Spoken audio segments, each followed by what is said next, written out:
오늘 우리가 함께 묵상할 말씀은 잠언 25장 21절에서 22절까지의 말씀입니다.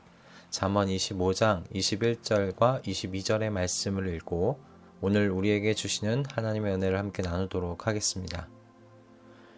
내 원수가 배고파 하거든 먹을 것을 주고 목말라 하거든 마실 물을 주어라. 이렇게 하는 것은 그의 낯을 뜨겁게 하는 것이며 주님께서 너에게 상으로 갚아주실 것이다. 아멘. 함무라비 법전을 보면 사람이 높은 사람의 눈을 멀게 하면 제 눈을 멀게 할지니라 라는 말이 적혀 있다고 합니다. 똑같이 보복한다 라는 취지의 이 동태 복수법인데요. 구약 성경에서는 함무라비 법전보다 더 일찍 똑같이 보복한다 라는 취지의 법이 기록되어 있지요. 신명기 19장 21절의 말씀입니다. 당신들은 이런 일에 동정을 베풀어서는 안 됩니다. 목숨에는 목숨으로, 눈에는 눈으로, 이에는 이로, 손에는 손으로, 발에는 발로 갚으십시오. 눈에는 눈, 이에는 이라는 이 말은 함무라비 법전보다는 구약 성경에서 유래되었던 말인데요. 그런데 많은 분들이 이 말을 오해하고 있는 것 같습니다. 인도의 마하트마 간디도 이 말이 가지는 원래의 의미를 오해해서 눈에는 눈식의 보복을 고집한다면 모든 세상의 눈이 이렇게 될 것이다 라고 말했다고 합니다. 그러나 이 말은 너도 내가 당한 만큼 똑같이 당해보라는 그런 식의 말은 아니죠. 원래 의미는 그 과잉 보복을 금지한다는 것입니다. 사람이 보복을 하게 되면 자신이 당한 만큼만 보복할 수가 없어요. 그보다 더하면 더했지 덜 할 수는 없습니다. 그래서 이 법은 과잉 보복을 금지하여 그 보복이 또 다른 보복을 낳는 이런 이 악순환의 굴레를 끊어보자라는 그런 의미라고 봐야 하겠죠. 그런데 여러분 지혜자가요 여기서 한 걸음 더 나아갑니다. 원수가 배고파 하거든 먹을 것을 주고 목말라 하거든 마실 물을 주어라. 원수가 내게 한 만큼만 갚아주는 것도 참 어려운 일인데 원수에게 필요한 것을 제공해 주라는 이 말씀이 참 쉽지가 않습니다. 이 말씀에 대하여 지혜자가 주는 동기부여는 이렇게 하는 것이 원수를 부끄럽게 하는 보복이면서 동시에 하나님께서 상으로 갚아 주실 것이다 라는 그 약속을 주신 것이라 말하고 있습니다. 그런데 하나님께서 상으로 갚아 주실 것이라는 이 약속의 말씀은 좀 더 생각해 보자면 하나님께서 원수에게 보복하지 않는 이 선의의 결정을 하는 이 과정, 이 모든 과정을 주목해서 보신다는 말씀이기도 하죠. 원수를 향한 나의 이 떨리는 심장과 눈물, 이 모든 것을 하나님께서 아신다는 것이고 그래서 원수에 필요한 것을 제공하는 이 순종의 결정에 주님께서 상을 주신 것이다 라고 생각할 수 있습니다. 하지만 원수에게 이와 같은 호의를 베푸는 것이 쉬운 일 아닙니다. 우스갯소리이긴 하지만 남편을 원수라고 말씀하시는 아내분들을 종종 만나보고는 하게 돼요. 그런데 이분들 중에는 정말 원수와 같은 남편과 같이 정말 살아가시는 분들도 계십니다. 이분들에게 잠언의 지혜자가 아니라 하나님의 아들이신 예수님께서 말씀하신 그 원수를 사랑하라는 말씀, 이 말씀 어떻게 전달되어야 할까요? 그리고 이 말씀의 진심으로 어떻게 순종할 수 있을까? 사람의 본성상 쉬운 길은 무엇입니까? 미워하면서 사는 것 아니겠습니까? 본성은 그게 더 쉬운 길인데 이 어려운 길을 어떻게 가게 하느냐는 것이죠. 그렇다면 하나님께서는 왜 이렇게 어려운 일을 성도에게 명령하시는 걸까요?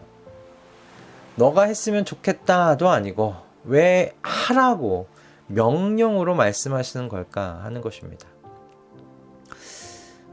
명령으로 말씀하셨는지 왜 이렇게 명령으로 하셨는지 그것에 대해서는 잘 알 수는 없습니다. 왜 그렇게 하셨는지. 그러나 하나님께서 먼저 이 일을 행하시고 길을 내주셨다는 것만큼은 우리가 이야기해 볼 수 있을 것 같아요.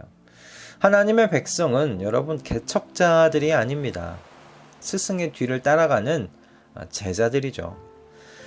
원수의 필요를 제공해 주라는 주님의 말씀을 여러분 잘 보시면요. 사실 주님께서 먼저 하나님의 백성들에게 하신 일입니다. 우리는 모두 하나님의 백성이기 전에 하나님께 진노의 자식들이었잖아요. 에베소서에서 바울 사도의 이야기를 들어보세요. 그때 여러분은 허물과 죄 가운데서 이 세상의 풍조를 따라 살고 공중의 권세를 잡은 통치자, 곧 지금 불순종의 자식들 가운데서 작용하는 영을 따라 살았습니다. 우리도 모두 전에는 그들 가운데에서 육신의 정욕대로 살고 육신과 마음이 원하는 대로 행했으며 나머지 사람들과 마찬가지로 날 때부터 진노의 자식이었습니다. 아멘. 이 말씀을 듣는 우리 중 그 누구도 진노의 자녀이지 않았던 적 없습니다.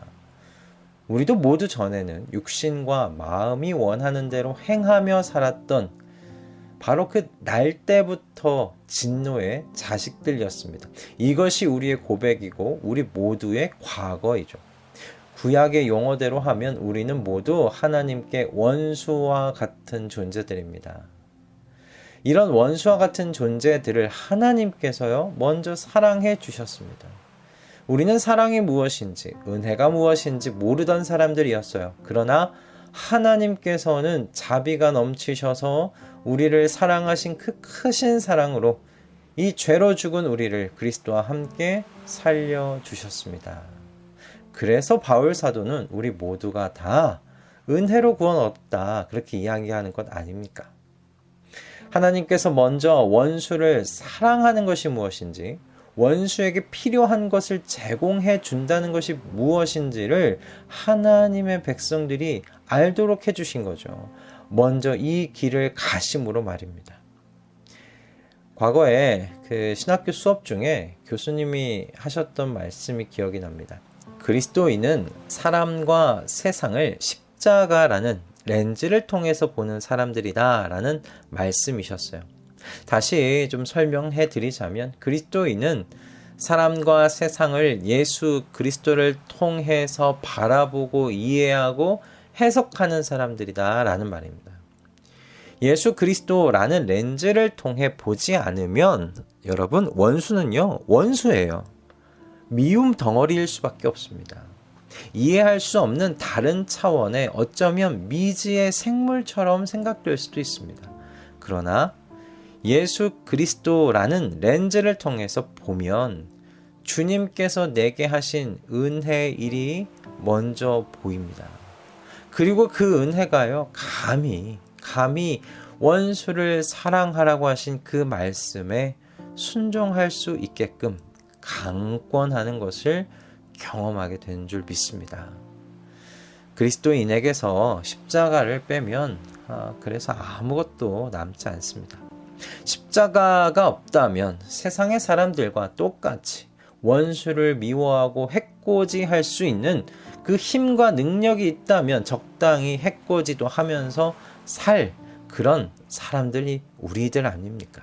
그런데 먼저 진노의 자식과 같은 바로 저라는 원수를 사랑해 주셔서 은혜로 구원해 주신 제게 가장 필요한 것을 주셨고 지금도 필요한 것을 주고 계시는 주님으로 인하여 능력 안 되는 자가 부족하게 그지없는 자가 하나님의 이 말씀에 순종하며 살아보려고 부단히 애써 보는 그 삶을 시작하게 된 것이죠. 과연 여러분 십자가는 하나님의 구원의 능력입니다. 원수를 미워하고 증오하고 보복하려는 그 마음으로부터 구원하여 주셔서 자비와 사랑과 은혜를 베푸는 그 하나님 나라에 속한 삶을 살게 하시니 말입니다. 십자가의 능력으로 구원을 받은 사람들답게 하나님 이 구원의 능력, 십자가의 능력을 세상 속에 드러내며 사시는 우리가 되십시다. 어렵겠지만 매일을 십자가의 예수 그리스도를 통해 사람과 세상을 바라보고 해석하고 이해하려고 애쓰며 기도로 이 하루를 시작하시는 우리 모든 가족들 다 되시기를 주님의 이름으로 축복합니다. 울며 씨를 뿌리는 자는 분명히 기쁨으로 단을 거둘 줄 믿습니다. 할렐루야. 기도하겠습니다. 주님, 원수를 해코지할 수 있는 기회와 능력이 있음에도 그에게 필요한 것을 제공해 주라는 주님의 말씀은 참 어려운 말씀입니다. 그러나 주님께서는 이 명령의 말씀을 우리에게 주시고 주님께서 먼저 그 길을 가셨습니다. 진노의 자녀인 저희를 먼저 사랑하심으로 구원의 은혜를 베풀어 주셨습니다. 우리에게 가장 필요한 것을 주셨습니다. 주님, 우리의 눈이 원수를 직접 바라보게 하지 마시고 우리를 구원하신 하나님의 능력, 예수 그리스도를 통해 세상과 사람들을 바라볼 수 있도록 도와주시옵소서. 울며 씨를 뿌리러 나아가는 우리의 발걸음이 풍성한 수확을 거두며 기쁨으로 돌아오는 걸음들 되게 하여 주시옵소서. 예수 그리스도의 이름으로 기도드립니다.